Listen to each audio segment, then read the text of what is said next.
On my 71st birthday, my daughter sent me a text message that contained exactly 14 words.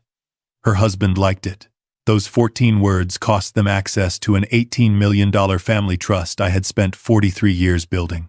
What happened next is a story about what happens when a child mistakes a father's patience for permission. If you believe that respect should never be purchased, but earned, then please like this video and subscribe to the channel. Tell me in the comments where you're watching from, because I want to see how far this message travels.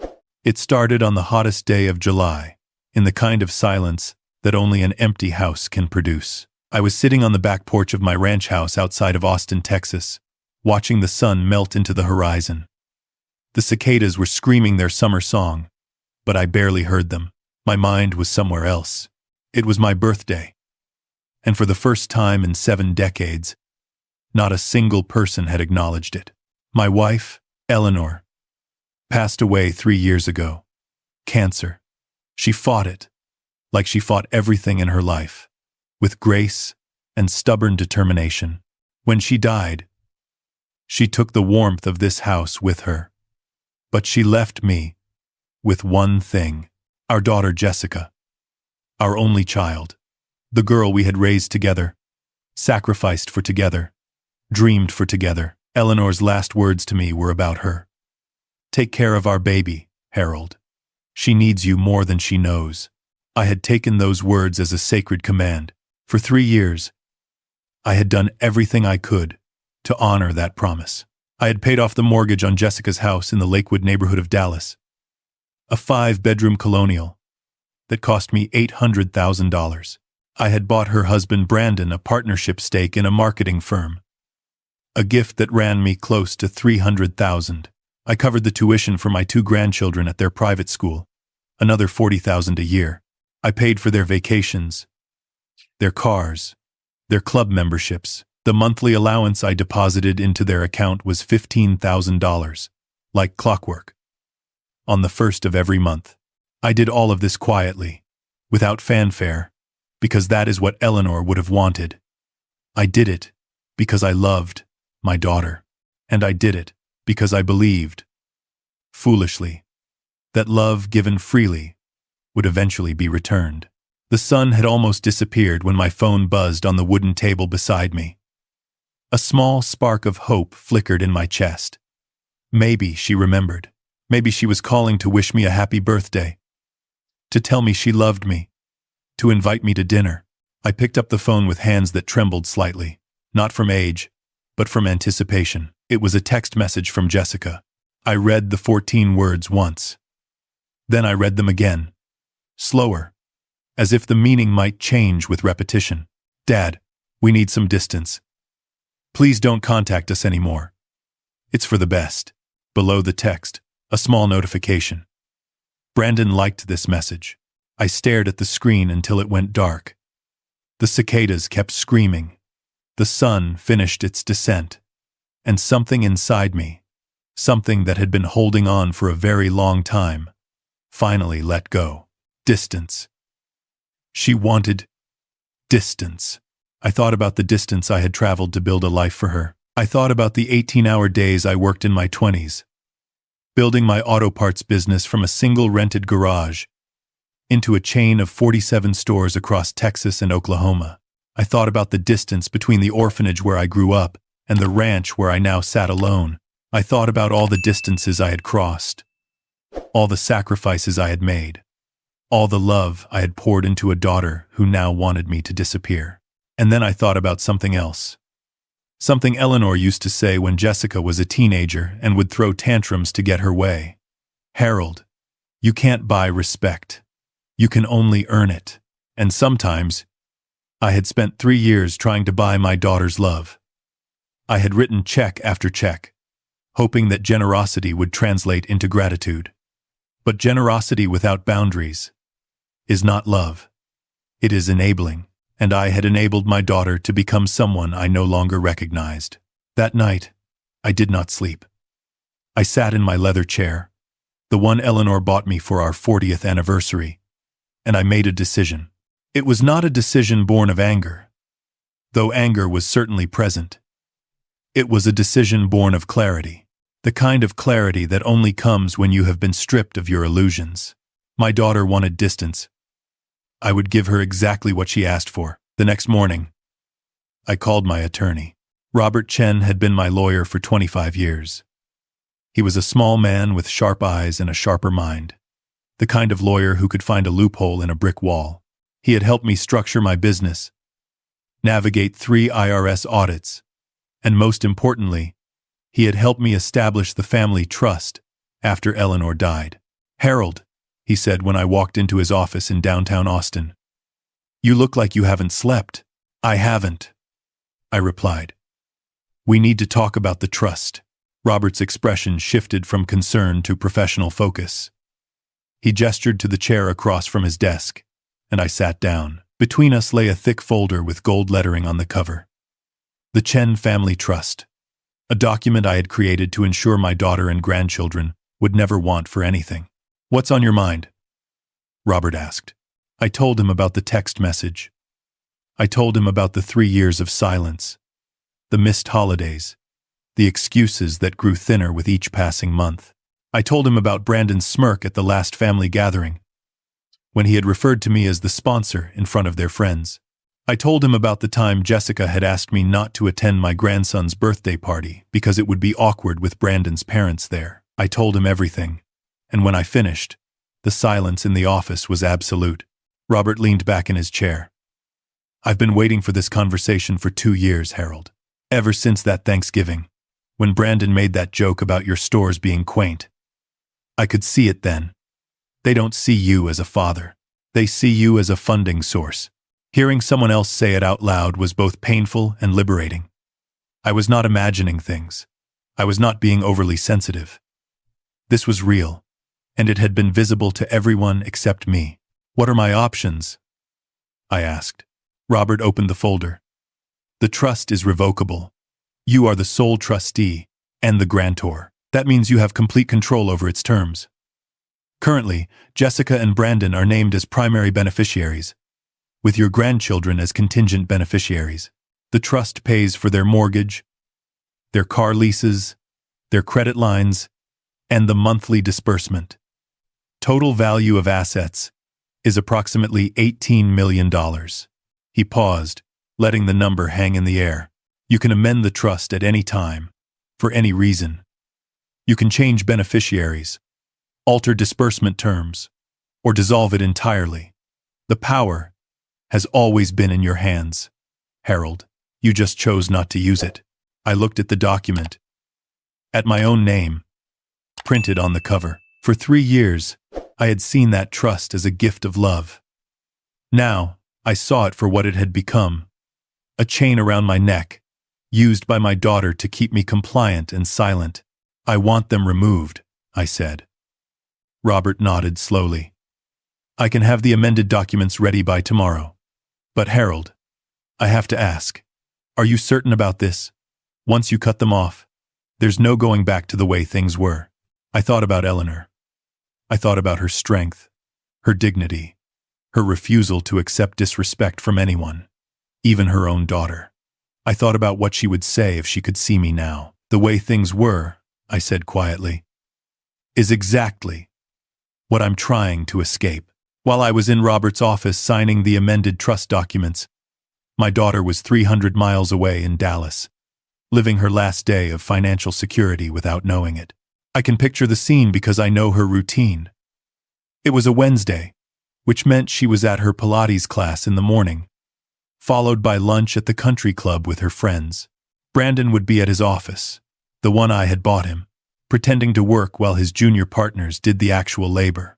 The children would be at their summer camp, the exclusive one in the hill country that cost $8,000 per session. Everything was normal. Everything was comfortable. Everything was about to change. The first sign of trouble would have come that afternoon. Jessica would have stopped at her favorite boutique on Knox Street, the one where a single handbag costs more than most people's monthly rent. She would have selected a few items, maybe a dress for an upcoming gala, some shoes to match. She would have handed over her American Express Platinum card, the one linked to the trust's accounts, With the casual confidence of someone who has never been told no. The saleswoman would have run the card, and then she would have returned with an apologetic expression and those dreaded words, "I'm sorry, Mrs. Patterson. The card has been declined." Jessica's first reaction would have been annoyance. A mistake. A glitch. These things happen to other people, not to her. She would have offered a second card, then a third. Each one would have been rejected with the same quiet finality. By the time she got home, her phone would have been burning with missed calls from Brandon. His cards were declining too. The payment for his BMW had bounced. The firm's operating account, the one funded by my initial investment, had been frozen pending a review of the ownership structure. I imagine their conversation that evening was not pleasant. Brandon would have blamed Jessica. Jessica would have blamed the bank. Neither of them would have considered, even for a moment, that the source of their lifestyle had simply decided to stop flowing. The calls started that night. My phone rang 17 times between 8 and midnight. Each time, the screen lit up with Jessica's name. Each time, I let it ring until it went to voicemail. The messages started angry and became progressively more desperate. "Dad, what is going on? Call me back immediately. Dad, this isn't funny. Something is wrong with the accounts. We need to talk. Dad, please. I don't know what's happening." The mortgage company called. They said our payment was returned. What is going on? I listened to each message once, then deleted it. I felt no satisfaction. I felt no joy. I felt only a deep, weary calm. The storm was just beginning, and I would weather it the same way I had weathered every storm in my life, alone and on my own terms. The next 3 days were a cascade of collapsing dominoes. Day 1. The credit cards were permanently canceled. Day 2. The car leases were terminated, and a repo company arrived at their house to collect the vehicles. Jessica's white Mercedes and Brandon's BMW, towed away while the neighbors watched. Day 3. The formal notice arrived from the mortgage company. The property was held in the trust's name. The trust was no longer making payments. They had 30 days to vacate. Through it all, I continued my life as if nothing had changed. I woke at dawn, drank my coffee on the porch, and tended to the small vegetable garden Eleanor had planted years ago. I visited her grave on Thursday, as I always did, and told her what I had done.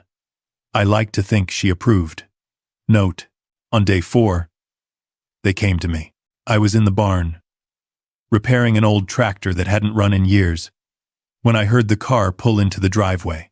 It was a rental, a generic sedan that looked absurdly out of place next to my pickup truck. Jessica emerged from the driver's side, her face a mask of barely contained fury. Brandon followed, his expression a mixture of resentment and desperation. They found me elbow-deep in engine grease, my hearing protection still on, focused entirely on the rusted carburetor in front of me. I had known they would come. I had prepared for this moment. "Dad!" Jessica's voice was shrill, cutting through the barn like a saw. "Dad, we need to talk." I removed my hearing protection slowly, deliberately. I wiped my hands on a rag, taking my time. When I finally turned to face them, my expression was neutral. "Jessica. Brandon. I wasn't expecting visitors. Weren't expecting." Jessica sputtered, her composure cracking. "Dad, do you have any idea what's happening? Our cards don't work. They took our cars. They're taking our house. What did you do?" I set down the rag and looked at my daughter. Really looked at her. The woman standing before me was a stranger. Her face, so like her mother's, was twisted with entitlement and outrage. Her designer clothes, bought with my money, hung on her like a costume. She was 52 years old, and she had never once, in her adult life, faced a consequence. "I gave you what you asked for," I said, calmly. Distance. The color drained from her face. "What? Your text message.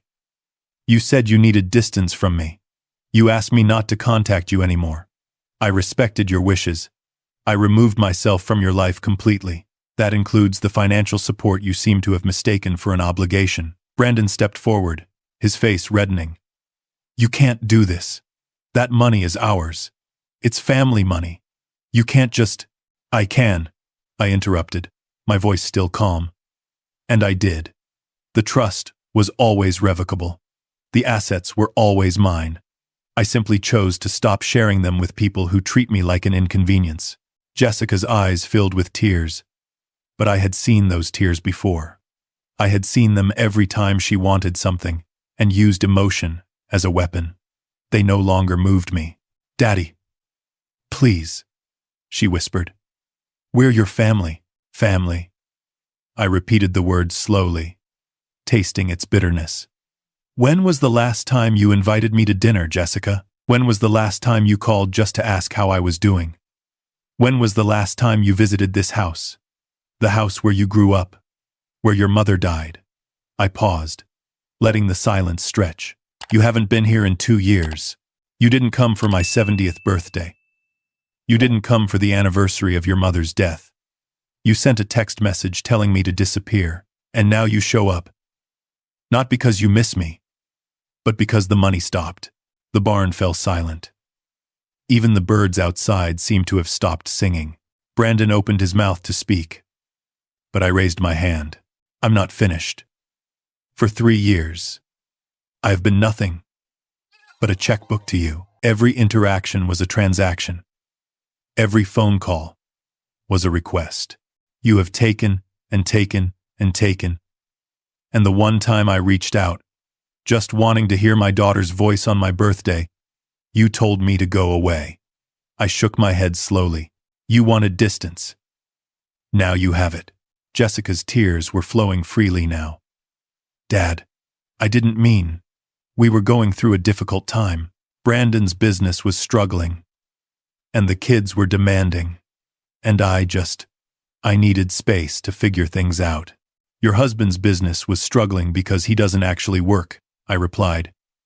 Your kids are demanding because you've never taught them the value of anything. And you needed space from me because I was the one person who might have held you accountable. But that's over now. I'm done being the villain you blame for your own choices.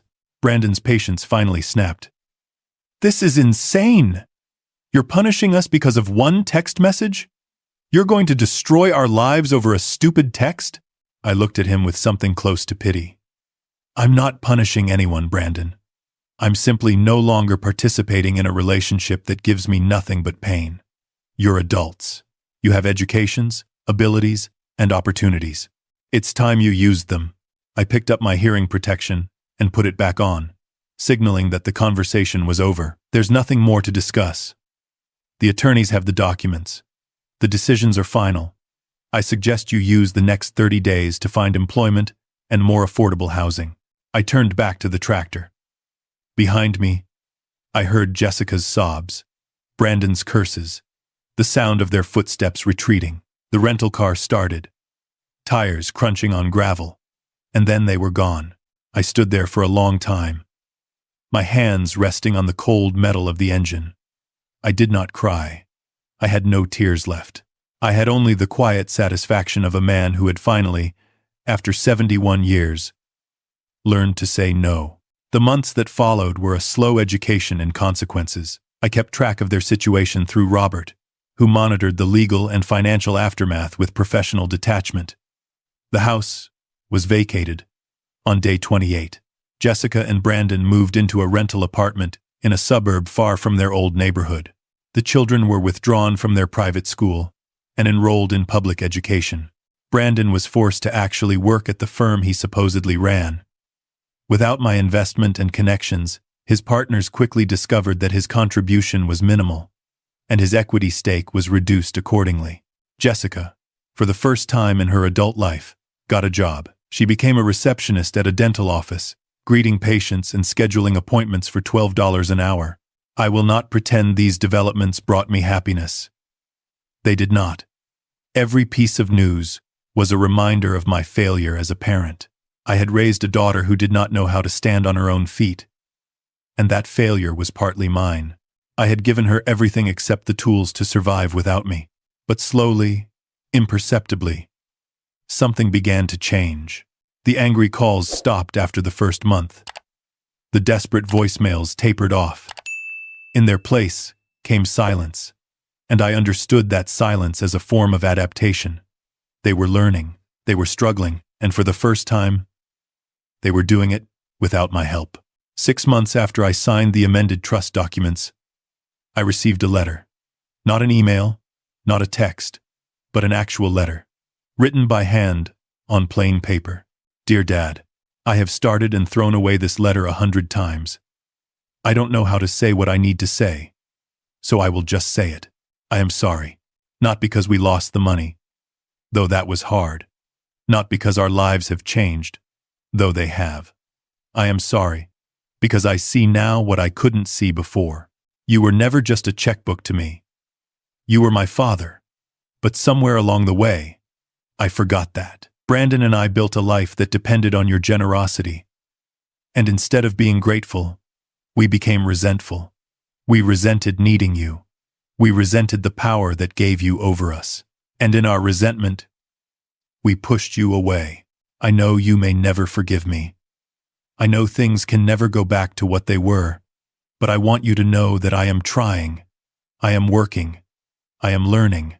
And every day, I understand a little more about what you sacrificed to give me the life I had. Mom would be ashamed of me. I know that. But I hope, maybe, she would be proud of who I am trying to become. If you ever want to see me, I am here. Not for money, not for help, just to talk, just to be your daughter again. Love, Jessica. I read the letter 3 times. Then I folded it carefully and placed it in the drawer where I keep Eleanor's photographs.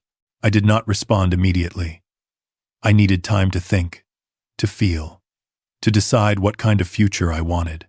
The wounds were still fresh, and I was not ready to trust again. But for the first time since that text message on my birthday, I felt something other than pain. I felt hope. 3 months after the letter arrived, I made my final decision about the trust. I called Robert to my office and told him what I wanted. He listened without interrupting, made a few notes, and nodded slowly when I finished. It's unconventional, he said. But it's your money, Harold. You can do whatever you want with it. Then let's do it. The amended trust documents were signed on a sunny morning in October, exactly 1 year after the text message that had started everything. The $18 million would no longer go to Jessica or her children. Instead, it would establish a perpetual scholarship fund for orphaned children in Texas, fully covering their education from kindergarten through college. I named it the Eleanor Chen Memorial Scholarship, after my wife, who had always believed that every child deserved a chance. When Jessica heard about it, she did not call to complain. She did not send an angry letter. Instead, she sent a short text message, the first communication we had exchanged since her letter. I understand, it said. Mom would have loved it. I stared at those words for a long time. 5 words. Simple and sincere. No demands, no expectations, no manipulation, just acknowledgement. Maybe, I thought, there was hope for her yet. Last Thanksgiving, I did something I had not done in years. I extended an invitation. I called Jessica and asked if she would like to come to the ranch for dinner. Just her. No Brandon. No children.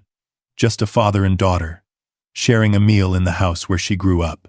She accepted. The woman who arrived that Thursday afternoon was different from the one who had stormed into my barn a year earlier. She was thinner, her face showing the lines of stress and hard work. Her clothes were simple. She drove a 10-year-old Honda, bought with money she had earned herself. We did not talk about the past. We did not talk about money, or the trust, or the choices that had led us here. Instead, we talked about Eleanor, about the good memories, the happy times, the woman we had both loved and lost. At the end of the evening, as she was putting on her coat to leave, Jessica turned to me, with tears in her eyes. I'm sorry, Dad, she said, not because of what I lost, but because of who I became. Mom raised me better than that. You raised me better than that. I looked at my daughter, really looked at her, and for the first time in years, I saw the little girl who used to sit on my lap and listen to stories. The teenager who used to help me in the garage, handing me tools and asking endless questions. The young woman who had danced with me at her wedding, whispering that I would always be her first love. That girl was still there, buried beneath years of entitlement and bad choices, and she was fighting her way back to the surface.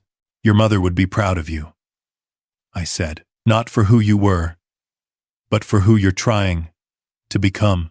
She hugged me then, really hugged me, not the perfunctory embrace of obligation, but the desperate grip of someone who had nearly lost everything and was only now understanding its value. As I watched her taillights disappear down the driveway, I thought about everything that had happened. The text message, the silence, the pain, the distance that had become a bridge. I had spent 43 years building a fortune, but the greatest thing I ever gave my daughter was not the money. It was the moment I took it away, because in that moment, I gave her something no check could ever buy. I gave her the chance to find out who she really was. And sometimes, that is the greatest gift a father can give. Standing on the porch as the night settled over the ranch, I felt Eleanor's presence beside me. A gentle warmth in the cool November air, a whisper of approval on the breeze. I did it, Ellie, I said quietly. I finally learned to let go. The silence that followed was not the heavy silence of absence. It was the light silence of peace, of closure, of a new beginning. Not every story has a happy ending. But this one, I think, has something better. It has hope. And for a 72-year-old man who grew up with nothing, who built everything from scratch, and who nearly lost his only child to his own generosity, hope is more than enough. This story is proof that love without limits is not love at all. It is permission. Harold's journey teaches us that sometimes the hardest thing a parent can do is stop giving and start demanding. Demanding respect. Demanding accountability. Demanding that our children become the people we raise them to be. Share your thoughts in the comments below. Have you ever had to draw a hard line with someone you love? I want to hear your story.